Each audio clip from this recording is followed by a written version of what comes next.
জয়গুরু সুপ্রভাত। পরমপিতা রাতুল রাঙা চরণে ভক্তিপূর্ণ ভূমিষ্ঠ প্রণাম জানিয়ে শুরু করছে আলোচনা প্রসঙ্গ থেকে পাঠ। 23শে মাঘ 1355 শনিবার, ইংরেজি 5/2/1949। শ্রী ঠাকুর প্রাতে গোলতাবুতে আসেন। কেষ্টদা, হাউজারম্যানদা প্রভৃতির সঙ্গে কথাবার্তা হচ্ছে। রসায়ন সম্বন্ধে কথা উঠল। শ্রী ঠাকুর বললেন, রসায়নের মধ্যে আছে রস ধাতু। রস মানে শব্দ, শব্দের পেছনে আছে বোম তরঙ্গ। রসায়নের কারবার হলো বোম তরঙ্গের বীচিমালা নানা সমন্বয়, সংযোগ, সমাবেশ ও বিন্যাস নিয়ে। তা যে জানে সে হলো রাসায়নিক। সৃষ্টির মূল হলো শব্দ। প্রকৃত রাসায়নিক একদিক দিয়ে সাধক, অর্থাৎ শব্দ তত্ত্বজ্ঞ ও সৃষ্টি তত্ত্বজ্ঞ। শব্দ থেকে উদ্ভূত যা, তা সে জানে স্তর পারম্পর্যে।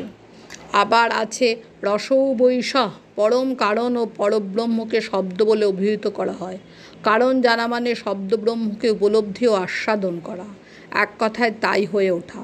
কিন্তু ভক্ত চায় নিজেকে আলাদা রেখে, নিজেকে তত্ত্বজ্ঞ গুরুর উপভোগ্য করে নিজের জীবনটা তথা সৃষ্টিকে উপভোগ করতে। হাউজারম্যানদা, কম্প্রোমাইজ ও ত্যাগ কি এক জিনিস? শ্রী ঠাকুর, আপোষ মানে আদর্শকে ত্যাগ করা। কৌশল মানে to manage one or something in favour of principal. একজনকে বা কোনো কিছুকে আদর্শের অনুকূলনে পরিচালনা করা। হাউজারম্যানদা, বিলাভেডের প্রেস্টের উইশ অ্যাক্টিভলি ফুলফিল করাই তো আমাদের প্রধান কাজ। এর জন্য নাম ধ্যানের কী প্রয়োজন? শ্রী ঠাকুর, নাম ধ্যান মস্তিষ্ক কোষ ও স্নায়ুকে সাড়াপ্রবণ ও গ্রহণক্ষম করে, অনেক সুপ্ত কোষকে সক্রিয় করে। ইষ্টস্বার্থ প্রতিষ্ঠামূলক কর্মের ভিতর দিয়ে অর্জিত উপলব্ধিকে আবার কনসেন্ট্রিক ও অ্যাডজাস্টেড করতে হয়। তাতে হয় উইজডম, অর্থাৎ প্রজ্ঞা। তাছাড়া ইষ্টের কাজ করতে গেলে মস্তিষ্ক যত বিকশিত হয় তত তা ভালো করে করা যায়।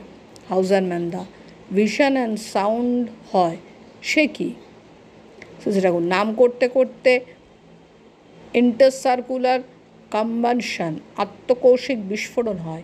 মিশ্রি কামড় দিলে যেমন আলোক ঝলক বেরোয়, কোথাও হয়তো তা হয় না। বিভূতি বাড়ে, স্নায়ু শক্তি, মস্তিষ্ক শক্তি বাড়ে। অবশ্য তাই ফাইনাল নয়, সেগুলি সুকেন্দ্রিক কর্মের ভিতর দিয়ে অ্যাপ্লাই করে প্রেষ্ঠের ইচ্ছাগুলিকে মেটেরিয়ালাইজ করে অ্যাডজাস্ট করা লাগে। তাতে আসে knowledge and wisdom. Love with knowledge always keeps us balanced.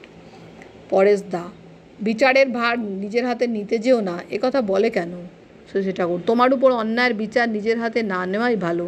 তাতে বিচারের দোষটা নিজের ঘাড়ে পড়ে। বিচারক একজন, তাই বিচারের ভার সেই বিচারকের উপর দিয়ে সাথে সাথে প্রার্থনা করতে হয় যাতে তার ক্ষতি না হয়। কথা প্রসঙ্গে শশী ঠাকুর বললেন, মানুষ মানুষকে এক্সপ্লয়েট করতে পারে তার সেন্টিমেন্ট বা কমপ্লেক্সের ভিতর দিয়ে। এর ভিতর দিয়ে ছাড়া তো এক্সপ্লয়েটই করতে পারে না। মানুষের সদ্ভাব থাকা ভালো, তাই বলে বোকা হওয়া ভালো নয়। প্রফুল্ল, দরিদ্রকে ধনী তো শোষণ করে। শ্রী ঠাকুর, অন্য কারণ থাক বা না থাক, প্রবৃত্তিবশতা না থাকলে মানুষ দরিদ্র হয় কমই, এবং চরিত্র থাকলে সে লোক নিজেকে ধনীর দ্বারা শোষিত হতে সুযোগ দেয় না। যোগ্যতা থেকেও একজনের ধনলিপ্সা বা ধন না থাকতে পারে, তাই বলে তাকে নিঃস্ব বা দরিদ্র বলা চলে না। কাশিদা, অপরের অবাঞ্ছনীয় সমালোচনা করার প্রবৃত্তি হয় কেন মানুষের?